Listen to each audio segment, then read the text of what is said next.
You guys, it's been a year living in Tijuana, just 20 minutes south of San Diego, right across the Mexican border. How was it? If you guys keep up with my channel, you know I made a 3-month video, a 6-month video, but we're here at the 1-year mark, which means the contract to my apartment is ending and it's time to make moves. But this video is going to be a video of reflection. What are the goods? What are the bads? Do I recommend it? What are some things you should do if you visit? What are some things you should do if you're in the area? What are the surrounding areas like? How is it living here? How have I grown as a person? What has changed in my life? Those type of things. And I'm just going to take you with me on my day. And as I think of things, I'm just going to pop in and say it. Right now it's early, man. It's 6:30. I'm waiting for the cafe to open. But once the cafe opens, then we're going to hit a little bit of work. Then I'll hit the gym. Then I'm playing golf on Wednesday, so I'll probably practice that. So it's gonna act as like a day in the life video as well. So let's get into it, guys. And yes, I cut myself shaving. Everything's going wrong right now. Let me give you guys a little bit of the OG backstory of how I even ended up in Tijuana while my car warms up. So I lived in Seattle after college. I had a big real estate business there. I thought, hey, I've lived in the Northwest for 30 years. It's about time we make a change. San Diego seems cool. So San Diego is just right across the border right here from Tijuana. So I thought that I would take real estate in stride and just continue selling at a very high level as I transitioned my business from Seattle to San Diego. Guess what? Simultaneous to that, real estate market took a squirt. Interest rates went from 3.5% to 7%. Virtually nobody was buying or selling. Being a new agent in a highly competitive market with no friends or family or sphere of influence or work ethic. Just kidding, but really, my expenses really did increase a lot. I was paying $3,500 a month for rent in Seattle, increased it to $4,000, while my income virtually went to zero. So, starting in a brand new market, I would recommend, if you're in real estate or any type of self-starter type business, or like any kind of a self-employed type business, is if looking back at it now, I would have joined a team. I would have joined one of these big hotshot agents, Kyle Whistle Group, Arlo Group, and it's just so I can have some supplemental income and at least get something. 30% of something is better than 100% of zero. So that was my mindset. I was like, oh no, I'll just generate my own leads like I've done my entire career. So simultaneous to moving to San Diego, I saw my friend from Las Vegas, Julian, who was going to Tijuana. I said, what are you doing in my city? As a joke, because he's from here. He said, hey, I'm from here. You should come down and visit. Come for Halloween. So I came for Halloween, and that was the end of the story, man. He introduced me to all of this friend group who are now some of my really good friends, and they're entrepreneurs, they're business owners, they're like-minded individuals. They like to have a good time. So that's how I got introduced to a large friend group here in Tijuana right off the bat. Shout out to Julian, shout out to everyone in the squad. But that's how I felt comfortable. I said, okay, as soon as my contract is up in San Diego, bro, I'm moving right down across the border. The people are more friendly, the parties are better, the food is better. I mean, just for my lifestyle at the time, I'm learning Spanish. I want to be surrounded with the culture. I think full immersion is huge for whatever you're trying to learn. I think you need to be surrounded by, at least put yourself in an environment to where you can learn something better. And not be tempted to speak English, even though I do have friends here that have, lived here for 5 years and still can't speak English, or still can't speak Spanish. So, a year in, what's next? So, after meeting with everybody on Halloween, that's what sparked the idea that I'm going to move down here. So, the process. All right, so when I was moving over here, I hooked up with Manuel, who was my friend and agent at the time. And I had told him, hey, I want to look at the top neighborhoods, Zona Rio, La Cacho, Hipódromo. I want to stay away from New City. I heard that's like cartel-infested gangland, because one of my other friends told me that. And we toured some properties in those places that I mentioned, and nothing really spoke to me. Of course, everything was within budget, but it's like, it's just everything was either builder grade. There was kind of not really as walkable as I'd like. It just felt cheap. The units were small. And then I finally was like, okay, let's tour New City. New City I was so wrong. Has everything that I possibly could have wanted. It's 5 luxury residential towers with more amenities than you could ever need. It's got a gym, a strong security, strong sense of community. It's in the best location. So that being said, I found a unit that was fully furnished, and the rest is the end of the story. I signed on the dotted line right there. Agent didn't even need to put 5 fingers on the back of my neck. No pressure, because I was ready to go. I'm like, I'm not leaving here without an apartment. Here's my deposit. And guys, another thing before I moved here, I was already studying Spanish. I had already had a tutor for 6 months or so. I'm a self-starter. I was in the cafe every day studying out of a workbook for at least an hour. I had lessons twice a day. So I put myself out of my comfort zone when I moved here. And, you know, I really only speak English when I'm talking to my English-speaking friends or making these videos. Or if I am doing a real estate transaction and I want to be crystal clear on what I am saying. I want to make sure there are no misunderstandings. So we'll make sure that either everything's done in English or I have somebody there to help me with the translations. And speaking of that, that still is and has been my goal since starting the Spanish-speaking journey, is business proficiency. I want to be able to negotiate, create, structure business deals, partnerships in Spanish. I think that's going to be a huge asset. That's my goal. That's my objective with learning the Spanish language, in addition to other things, day-to-day life, you know, communication, effective communication, problem solving, all that stuff. Getting in a day-to-day routine really did not take too long, because it doesn't vary from what geographical location I'm in. My morning routine still is the same. I wake up, I eat breakfast, I go to the gym, and I do my work. That does not change. It's my miracle morning, in addition to other small little habits that I have. But I front load. Shout out Gary Keller. I do all of my important activities for me first thing in the morning, and I'm an early riser. Right now it's 7:08 only because I had to wait for the cafe to open. So I usually get up around 6-ish, and I'm out the door by 7. Hit the cafe or gym first. Usually the cafe. I handle my real estate work, get it out of the way. Now I'm handling a lot more YouTube work and writing scripts, and also planning for the week and editing as well. So I go to the cafe for an hour and a half, 2 hours, then I hit the gym for the same amount of time. So I'm out of the gym by 11 noon latest, and then I can either practice golf or handle some of my real estate appointments in a perfect world. So let me get clear. That schedule was for the first 3/4 of the year that I was here in TJ, because now with the new travel schedule with YouTube, I am traveling every other week, so it's a little different. I come back and put out all the fires that I've missed not being out of town. But that's pretty much the gist of my morning activity and day-to-day life. So throughout my working career, real estate has always been my bread and butter. I got started in real estate virtually, basically immediately after school. I worked at a bank for a year, but then after that I got into real estate in Seattle, Kirkland. And that was in 2016. Now it's 2025, so wow, 9 years. I still dabble in it here and then, but it's just like not my full-time thing anymore. But that's what I can bank on. If I move to a new city, or if I move to a city and want to analyze real estate deals, it's easier on the investor side of thing rather than the retail sales, buying and selling side of thing, because you really do have to learn the market a lot more in those. But if you're working on the investor side of thing, like fix and flips, buy and hold rentals, stuff like that, you can do that in any market. Wholesaling, it's all about finding the deal. So that's always going to be my bread and butter no matter where I go. I can analyze a deal. I can say, okay, what can this property sell for if it's fixed up? How much is it going to cost to fix it? What are the costs of sales? What's the cost of construction? What's the purchase price? Everything right there, it's second nature to me. I can bust out numbers to get a property analysis for an investor on the spot, or do it myself. So I started the YouTube thing because people were like, Zach, you're always on social media. You should do a YouTube. You should do a podcast. I'm like, man, I don't really do all that. I'm just trying to live. But I'm beyond grateful for the people who pushed me.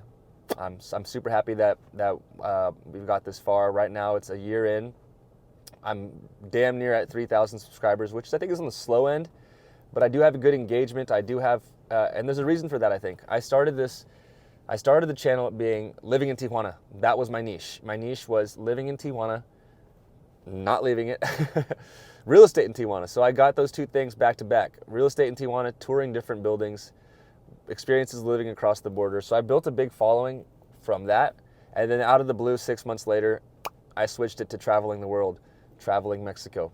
So that kind of slowed down growth, but we did hit some big milestones along the way. We got monetized, which is you need 1,000 subscribers and 4,000 watch hours on your long form videos. Accomplished that maybe 6 months in. Maybe let's just say I started in January. Right now it's January 2025. I think in June or July is when I got monetized. So I got a bunch of good videos. My videos that really took off were like, you know what? I'm gonna make a YouTube video, but it was basically I'm gonna make a 1 year on YouTube video, but it was basically the real estate tours, the neighborhood spotlights, stuff for relocation, because that's what YouTube as a real estate agent is for, is relocation. So my strong belief with anything that you start, whether it be your career, your school, your studies, your habits, your hobbies, your passions, is I think consistency is key. Consistency over time is going to yield you the results you want, and that's the same for YouTube. That's my thought process on YouTube. At first it was like the Wild West. Now I'm super structured and organized. I'm pushing out 2 videos a week with preceding reels on TikTok, Instagram, Facebook, and YouTube Shorts, kind of as a teaser for the upcoming video. And I think it's systemized now, and I'm really, really excited to see how year 2 goes. So guys, stick around with me on this. If you haven't subscribed yet, if you're just watching this video because you're interested in learning more about what it's like to live in Tijuana, I got more information on that coming too. So being a real estate agent here, I very quickly discovered you don't really need a real estate license. You don't really need to be a inmobiliaria or a broker. I mean, you can kind of do stuff debajo de agua, which is like under the table. How Mexican, right? So when you get paid for doing a residential lease contract or a commercial lease contract, it's just you get paid out of the tenant's deposit, their safety deposit, their security deposit. So the agent is pretty much removed from the deal as soon as the signing of the contract happens. So typically, I mean, and if I was not confident in a transaction, I would loop in Manuel or one of my other real estate friends here to help handle everything. But in my experience, you do not need really, I'm not going to say that, but I'm going to be straightforward with you guys. I didn't get licensed or anything, but then again, I was just assisting. I was just helping my agent friends I was giving them the lead, and then they were dishing me off some. So that was what was kind of paying the bills, and I was able to do, at least 3 leases per month. And guess where they're all coming from? They're all coming from the YouTube channel. Hey, I saw your video on New City. Okay, I shoot them, or I tell them to leave a comment or send me an email, and we'll schedule a call on WhatsApp. Bro, I was getting, at one time when that video was peaking, I was getting like 10 leads a week. I'm not even lying. 2 or 3 a day. So got a bunch of leads for the pipeline that I just, put them in my real estate sales CRM, consumer relationship manager, and just consistently followed up with them. And we got some good income off of that. And one thing I'll tell you guys is Tijuana is very niche-y. It's a small YouTube community, so if somebody wants to come in after this and exploit it, by all means, please do. I've laid the groundwork for you, so just keep doing those English-speaking tours of different residential buildings, neighborhood spotlights. Those videos did very well, so good luck. So by the 6-month mark, I was fully doing real estate solo, so to speak, on a referral basis. But don't worry, now I've got my FMM, I've got my FFM, FMM. I'm going legal now. I'm getting my residencia temporal, and I'll be legal to work and live here. So no stress there. And for the haters that want to say, oh, you guys are living out here legal, bro, I wasn't. I was living in Mexico, spending Mexico money, and making Mexico money. So I'm not out here gentrifying. That's the biggest #1 thing you get as a gringo or American living in a different country, is that you're gentrifying the places. Don't listen to it. It's not my fault. San Diego's right there. People from San Diego are right here, coming here for medical tourism. They're living here. The outskirts of San Diego are getting pushed further and further away. So people are living in Mexico because it's more affordable. It's my fault because guys coming out here as with zero income and zero anything else in Mexico, zero experience, and he's raising the prices for all you guys. No, that ain't true. So let's move on with day-to-day activities. Gym. I've never been in the better shape in my life than I have working out with the Mexicans here. Donovan, my trainer, is crazy. I went from doing going to the gym for like an hour, doing 3 or 4 different exercises with like 3 sets each, so like 3 sets of like 8 to 10. Now we're doing 3 different sets of 4 different exercises with 4 sets within each exercise. So we're doing 3 of those. So 12 exercises in total, and it's an hour and a half minimum to 2 hours, and we're working out 7 days a week. So you guys, I don't know if you can tell that I got fitter through the last year, but for sure I did. I'm feeling as best as I ever have in terms of routine and being in physically good shape, like strong with like an athletic, muscular build. So shout out Donovan, shout out working out in Mexico. I highly recommend it. The trainers are much more economical than they are in the US. I was able to work out a deal with him. I don't know if I can say it on here, but it was somewhere around like $25 a week, in addition to paying the gym membership, which was like $50 a month. So shout out Baja Fit. I'm going there right after the cafe. So other than my daily routine, what else was I doing out here in Tijuana? Well, I picked up the golf clubs again. Being from Seattle, we are restricted all the way down to 3, maybe 4 months out of the year where we can golf. Otherwise, it's just cloudy and wet and rainy, and you're gonna get divots in the middle of the fairway if you golf. So here, 24/7, baby. I picked up an instructor named Ernesto Perez, who actually won the Mexico Open like 50 years ago. He's like 80, but still, the lessons were very affordable. I was paying $40 I got 5 lessons for $200. So, I mean, when you compare that to the US, each lesson is probably $100 in the US, maybe more. So I learned a lot, improved my golf game a lot, went from shooting over 100 to now always under 100. Not quite in the 80s yet, but in the 90s. So really good there. That's one part of my life that I really improved on by making the move to Tijuana.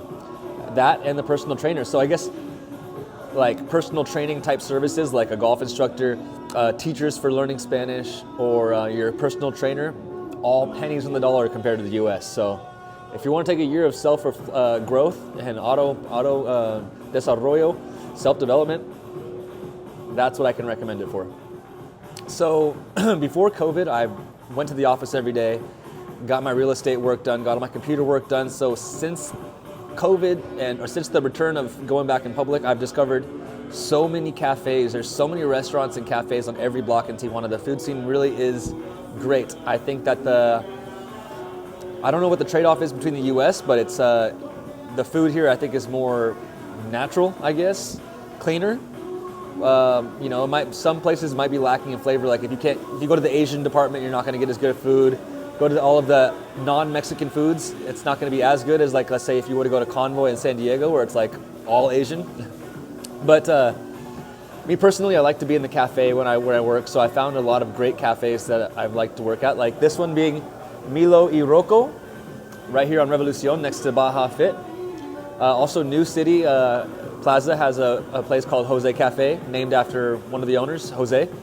That place is good because it's a home base. That's where I live. And then also I like Baristi. Baristi is like a Starbucks equivalent out here in Tijuana. There's an excellent Baristi location in Playas. It's 2 stories, a bunch of seating, a bunch of greenery. It's really nice. Stay away from electric coffee roasters. Those guys are a bunch of douchebags. I don't know what their problem is, but every time you go in there, they act like they're better than you. So I guess they have decent coffee, but maybe your experience might differ. I don't know. But a lot of people have told me the same thing. They're just rude people. I don't know. That's like a hipster, like a punk rock kind of vibe in there. But I don't know. I prefer this is like reggaeton. I don't know if you can hear it. Okay, Tijuana has a handful of shopping malls. My top 3 are going to be, of course, Plaza Peninsula. That's number 1. Plaza Peninsula is number 1. That's where you're going to have more of your upscale shopping. It's a big mall, but it's about 15-20 minutes away east. If you want to stick more near Plaza Rio, we're talking about Paseo Chapultepec, which is a bunch of great restaurants and dining. And then Landmark is the newest one, which even has a bowling alley. Landmark and Plaza Peninsula both have the Alboa bowling alleys, like you'll find in the Landmark in Guadalajara. So that's huge, because the only bowling alley before that in Tijuana was called like Bowl, and I guess it's kind of ghetto. But those are 3 really good malls. If you're visiting, Plaza Peninsula is big, sprawling, a lot of nice restaurants there. Merlina, Malina, And then with Landmark, they have like Mochomos and Animal, so high-end restaurants. Coming to Tijuana, grow it, baby. So if you're at Plaza Peninsula, I recommend Merlina. Can't go wrong there. If you're at Landmark, I recommend Mochomo, so Animal. And if you're at Paseo Chapultepec, I recommend Lorenza. Those are all high, fine dining restaurants that you can find here in TJ. All right, nightlife. Nightlife is crazy in Tijuana. The party doesn't stop until 5 a.m. and that's just for the typical nightclubs, like Vegas style nightclubs with bottle service and whatnot. You can go dive bars on Revolucion, grimy, dirty stuff, or just bars that serve beers and the micheladas and banda music, live music, and all that. All the way up to traditional nightclubs like loud music, electronic music, lasers, packed dance floor, bottle service, and which, by the way, the bottle service is a lot more affordable here. You can get bottles of the Cristalino Don Julio 70, the 70, for like $130 to $160, depending on where you go. When in the U.S., an equivalent bottle would be $600, $700, $800. So very affordable. The service is much more attentive. You basically get your own server that stands by your table and just refills your drinks every time you're done, or halfway done with your drink. All the way to really what type of stuff in Zona Norte, like Hong Kong and Chicago and those type of brothel type places too. So if you're into that, it's worth a visit, especially if you're visiting San Diego and you have maybe a guys trip or whatever. Can't knock it. Can't knock it. Don't want to go too deep into that, but in a second, we'll get to why I avoid those areas as much as I can. And I want to say something, like, going out and partying in Tijuana is dangerous. Dangerous because it's actually physically dangerous? No, dangerous because it's too fun and the party doesn't stop and there's nothing standing in your way of doing whatever you want. So that's why it's dangerous. Dangerous in the aspect that you need to have major discipline if you want to live here and you like to go out and party. But really, I did make some of the best friends I've ever had that share the same passion of traveling, learning new things, living in a foreign land, investing, buying real estate, doing things of that nature, starting businesses. So I'm very, very blessed to have the friend group that I have. Shout out Julian for the introductions. When it comes to traveling or going outside of the main areas in Tijuana, I didn't really leave like central Tijuana, like Zona Rio. You can see there's like a U-shaped freeway that goes basically around the main areas of Tijuana. I didn't go outside of that, really. There's just nothing for me. And not that Tijuana is the dangerous murder capital, cartel capital of the world like maybe it once was, but there's just really nothing out there. The area really is like poverty stricken. The houses are made of they're like shacks. And there's just nothing that would appeal to really someone who's that doesn't have family there, unless you're doing some kind of charity work, I guess. But so I don't have too much experience. I can't share too much experience out of there. I did have to pick up one of my girlfriends at the time.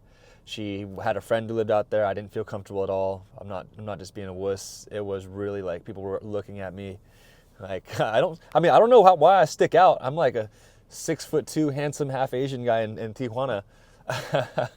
240 pounds. Just kidding. But if I'm making this video and I'm telling people what it is, there's no reason to leave central Tijuana unless you're going down the coast to either Playas, Rosarito, San Antonio del Mar, or Ensenada. Anywhere between those coastal towns and that U shape I talked about, it's just going to be really all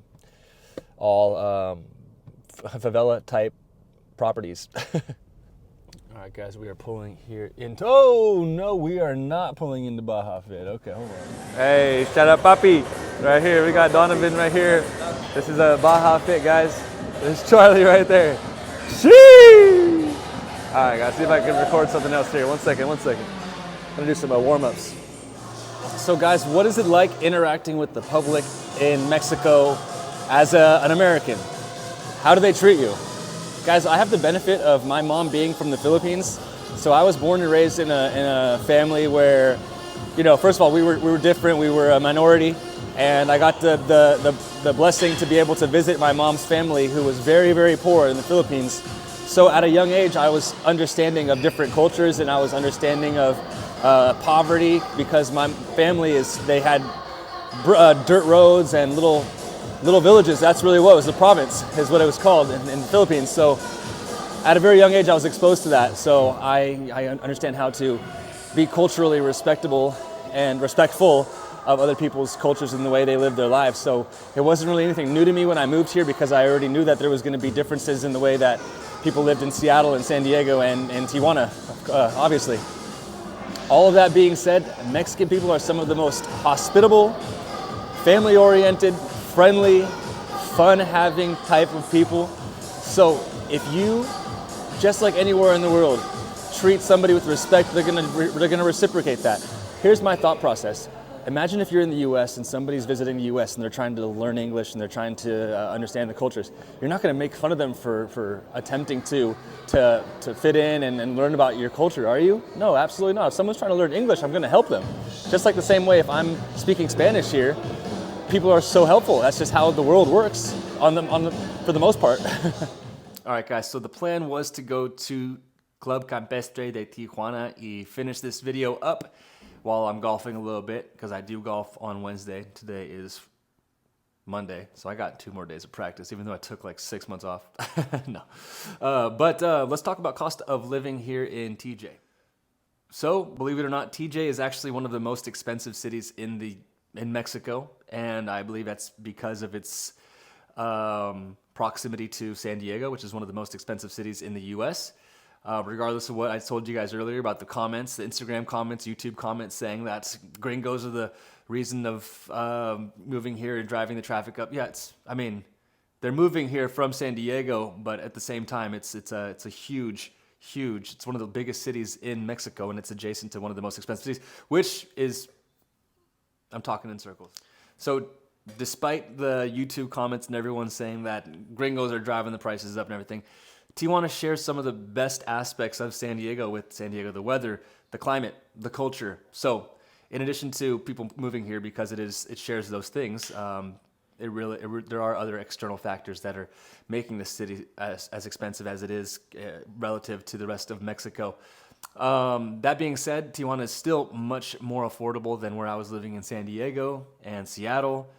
I'd say the rent for a nice, secure, good location, 1-bedroom unit in a good building with amenities in Tijuana will be somewhere between $1,400 and $1,700 per month. I pay $2,000 per month, but I'm in New City, tall floor, newest tower, fully furnished with nice furniture. So I pay $2,000, which is like on the higher end. Of course, there's stuff that you can go to Cyan, get something fully furnished, probably in the $2,500 to $3,000 range. And then there's 2 bedrooms and 3 bedrooms everywhere as well. But if you're looking run of the mill, entry level, anywhere around the lower parts of $1,200, $1,400, mid range $1,500, $1,700. So cost of eating and groceries here in Tijuana is much more affordable than in the U.S. You know, look at stuff like avocados. I mean, they're probably like 25 to 50 cents a piece. When in the U.S., I think they range from $2 to $3 a piece. It's brutal. Some places. The main thing is with shopping here, if you want, like I said earlier, if you want more than just Mexican, it's really hard to get out of that circle. You can't find Peruvian food. It's going to be hard to find like authentic Asian stuff. Other than like the regular soy sauces, I like to cook this Peruvian dish called lomo saltado. There's Peruvian restaurants in Tijuana, but there's no Peruvian stores. They get their stuff from San Diego. So I had to buy a bottle of my ají amarillo. It's like a yellow pepper. From the restaurant. They got it for me from San Diego, and they charged me double. So I'm like, I don't need it that bad, I guess. But moving to other cities in Mexico, for example, Mexico City, I'm sure they're going to have a lot more variety when it comes to Asian and Italian and just because of the food scene there. So very excited for that. So let's talk about one bad thing that is true with Tijuana. You know, because people say it's the murder capital of the world, it's the cartel capital of the world, but I just didn't have that experience. But one thing I did have the experience with in causing fear in myself and really, really becoming a negative factor in my life and an inconvenience in my life is the police. The police are super corrupt here, not so much in the main areas like Zona Rio, Hipódromo, La Cacho, not at all in those residential nice areas. But when you go into downtown, Centro, Zona Norte, or even on the freeway towards like Macro Plaza, Peninsula over there, anywhere outside the central area, it's just they pull you over, they're shaking you down, you're paying them. If you don't have money, they're bringing you to the station, they're charging you. It's just happened to me less than 5 times, close maybe 3 or 4 or 5 times maybe in the course of a year. Especially it's only when you're driving, too. I mean, it happened a couple times on foot, but wasn't as bad as just random as when they're driving. But between my friend group, I probably 20 times in the last year. I don't trust the police. I don't feel safe around them. I wouldn't want to ask them for help. I mean, there's bad apples in every business or police branch, but yeah, anywhere in Centro, Revolucion, I mean, they're just there to line their pockets. When I see cops on the road, I literally pray that they don't talk to me. I avoid them. I start praying. Another thing I want to talk about is I never really cross into the U.S. unless I'm flying out of San Diego. And the reason for that is because I don't have Century. If you don't have Century or Global Entry, I wouldn't recommend living here if you need to cross. If you don't need to cross at all, or minimal, once a month, once every couple of weeks, it's fine. You can find pockets and when the line is low. But if you are a daily crosser and you don't have Century or Global Entry, I mean, Mexicans do love lines, but I just wouldn't recommend it. The opportunity cost of the time spent in line versus what you could be doing to make more money by working something else. I mean, it's just, if you understand opportunity cost, you'll know what I'm talking about. So who would I recommend for living here in Tijuana? There's a number of people I would. If you're studying Spanish and you want to do the full exposure thing and you're able to work remote, or you're from, SoCal and you already have experience with Tijuana or Mexico, that could be a good fit. I really don't know how many walks of life living in Tijuana would appeal to. I think the best demographic would be single guy who wants to improve themselves, whether that be in fitness, like sports. You can pick up golf and paddle. There's a lot of that, and the weather permits for it year round. If you want to learn a new language, Spanish, maybe even getting a good stepping stone to living in Mexico, because from here you can travel all domestic flights from Tijuana to Guadalajara, Mexico City, Cancun, Puerto Escondido, Oaxaca, all those places, Cabos, very, very quick, 2-3 hour flights. And it's not an international flight, it's domestic. So that's somebody, if you want to travel through Mexico for a year, it could be a good home base. It's still close to the US. I don't think I'd recommend it for like a girl or a single girl or a group of girls. I don't think not that it's probably not the safest or the most appealing. You can't really walk around and do stuff that you would probably enjoy, or the same amenities and luxuries as you would living in somewhere like San Diego. So like I was saying, I think that I got my feet wet for Mexico, and now I'm much more comfortable for the next chapter, which is going to be making the move to Mexico City. I've lived in Mexico for a year now. We're going way deeper in Mexico, but I think that if I can live in Tijuana, I can probably live in a lot of places in Mexico. I'm very comfortable with the next move after the year I spent here. So if your plan is to move deeper into Mexico or Central America, and you still want to be close to the US, I think this is a good stepping stone city. So when I was living here the last year, I traveled to probably 10 different cities in Mexico. Mexico City is just one that resonated with me. I think it's fast-paced. I think it's very forward and progressive. I think I have a lot of opportunity to grow there.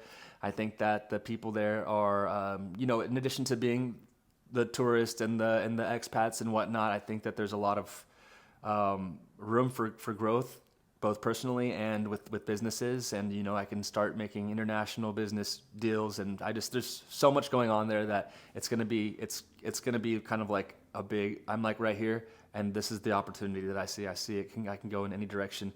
Tijuana, I think it's kind of thin. It's kind of niche-y. It's kind of small.